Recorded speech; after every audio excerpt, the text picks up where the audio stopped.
ابن کثیر اپنی تصنیف میں رقم تراز ہیں کہ ربیعہ بن نصر یمن کے بادشاہ تھے۔ اس نے ایک دن ایک عجیب و غریب خواب دیکھا جس سے وہ دہشت زدہ ہو گئے۔ اس کی تعبیر بتانے والے ماہرین کو دربار میں بلا بھیجا اور انہیں بتایا کہ میں نے رات خواب دیکھا ہے کہ مجھے خواب اور اس کی تعبیر بتاؤ۔ انہوں نے کہا کہ آپ اپنا خواب بیان کیجئے، ہم اس کی تعبیر عرض کر دیتے ہیں۔ بادشاہ نے کہا کہ اگر میں نے خواب بتا دیا تو مجھے تعبیر پر یقین نہیں آئے گا، اس لیے تم خود ہی خواب اور خود ہی تعبیر بیان کرو تو میں مانوں۔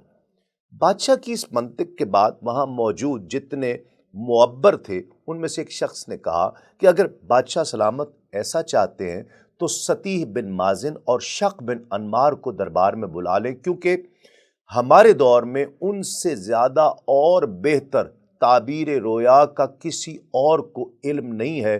وہ اس وقت خوابوں کی تعبیر بتانے والا سب سے بڑا عالم ہے، وہی آپ کو اس کے بارے میں بتا سکتے ہیں۔ بعض روایات میں سطیح کی جگہ سطیح کا لفظ بھی استعمال ہوا ہے، شطیح کا لفظ بھی استعمال ہوا ہے۔ خیر، ان دونوں کو بھی بلا لیا گیا۔ علم نجوم کا ماہر سطیح اپنے ہم پلہ شخص سے پہلے پہنچ گیا۔ بادشاہ نے کہا کہ میں نے ایک خواب دیکھا ہے جس نے مجھے پریشان کر رکھا ہے اور دہشت زدہ کر دیا ہے، مجھے وہ خواب بھی تم بتاؤ اور اس کی تعبیر اور تعویل بھی تم بتاؤ۔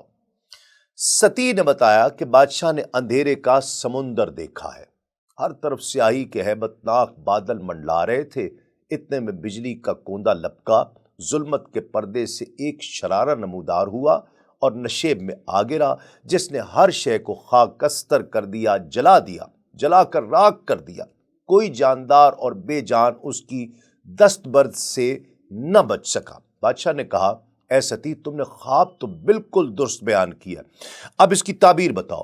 وہ بولا اے بادشاہ، آپ کا ابتدائی دور جنگوں اور آویزشوں میں گزرے گا، تمہارے ملک پر حبشی اور پھر ذی یزن کے لوگ حملہ آور ہو جائیں گے، پھر بادشاہ ایک سہانا دور آئے گا جب تمام حکومتیں ختم ہو جائیں گی۔ بادشاہ نے حیرت سے پوچھا کہ انہیں کون ختم کرے گا؟ سطیح نے جواب دیا وہ ایک پاک نبی ہوگا جس پر رب تعالیٰ کی طرف سے وحی کی جائے گی۔ تو اس نے کہا کہ وہ نبی کن لوگوں میں سے ہوگا؟ کہا وہ غالب بن فہر بن مالک بن نضر کی اولاد میں سے ہوگا، ان کی قوم میں آخری زمانے تک بادشاہت پھر رہے گی۔ بادشاہ نے پوچھا کیا اس زمانے کی کوئی انتہا بھی ہوگی؟ کہا ہاں، وہ وقت جب سب اگلے پچھلے لوگ جمع ہوں گے، نیکوکار سعادت اندوز ہوں گے اور بد کردار شقاوت و بدبختی سے دوچار ہوں گے، یعنی قیامت کے بعد تک کا اس کا دور ہوگا۔ اتنے میں دوسرا عالم شق بن انمار بھی وہاں پہنچ گیا۔ بادشاہ نے اسے بھی آزمانا چاہا، اس نے بھی کم و بیش وہی خواب، وہی تعبیر، وہی باتیں بتائیں جو سطیح نے بتائی تھی، البتہ الفاظ تھوڑے بہت مختلف تھے۔ شق نے بادشاہ کے سامنے بعثت نبوی صلی اللہ علیہ وآلہ وسلم کا ذکر ان الفاظ میں کیا کہ وہ نبی مرسل ہیں جو فضل و کمال اور دین والوں کے پاس حق و صداقت اور عدل و انصاف لے کر تشریف لائیں گے۔ شق نے مزید کہا کہ وہ ظلم و جبر اور شر و فساد کی حکومت کا خاتمہ کر دیں گے، ان کا شہرہ اور فیض یوم الفضل تک جاری رہے گا۔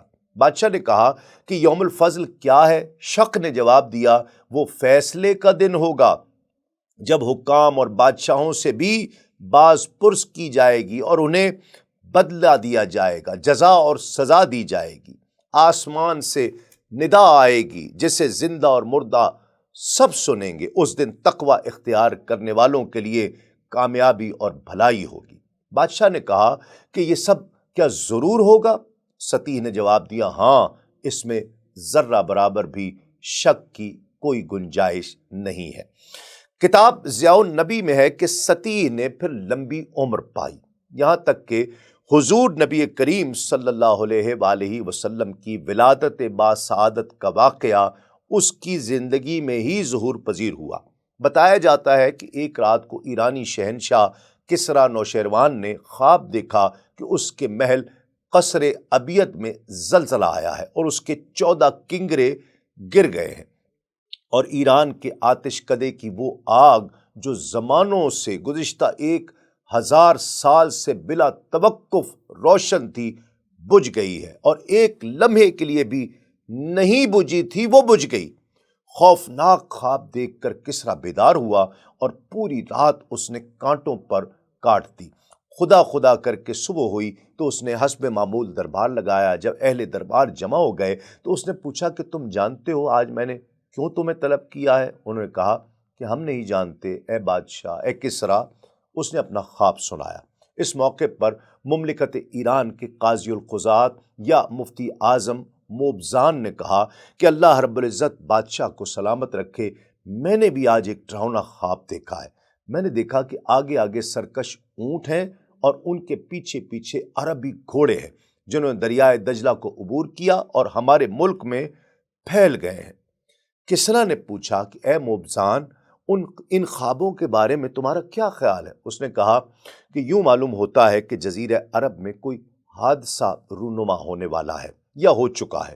چنانچہ کسریٰ کی طرف سے ایک خط ایران کے عرب میں نمائندے نعمان بن منظر کو لکھا گیا، جس میں ہدایت کی گئی کہ شاہی دربار میں کسی ایسے عالم اور حاذق آدمی کو بھیجے جو اس کے سوالوں کا جواب دے سکے۔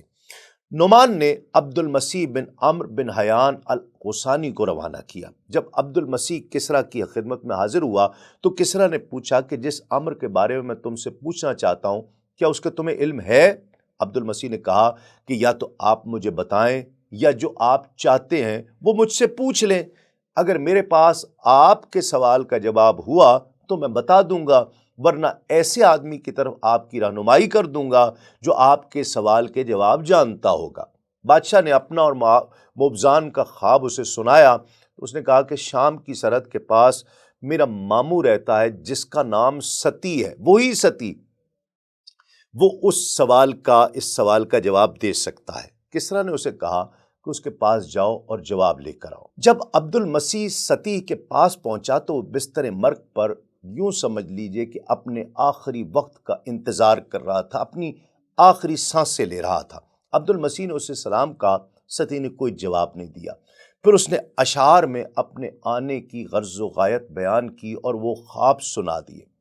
ستی نے فوراً سر اٹھایا اور خواب کی تعبیر بیان کی کہ اے عبد المسیح، جب تلاوت کثرت سے کی جائے گی اور عصا والا ظاہر ہوگا اور سماوا کی وادی بہنے لگے گی اور ساوا کا بحیرہ خشک ہو جائے گا اور فارس کے آتش کدوں کی آگ بجھ جائے گی، محل کے گرنے والے کنگروں کی تعداد کے مطابق ان کے بادشاہ تخت نشین ہوں گے، ہر آنے والی چیز آ کر رہتی ہے۔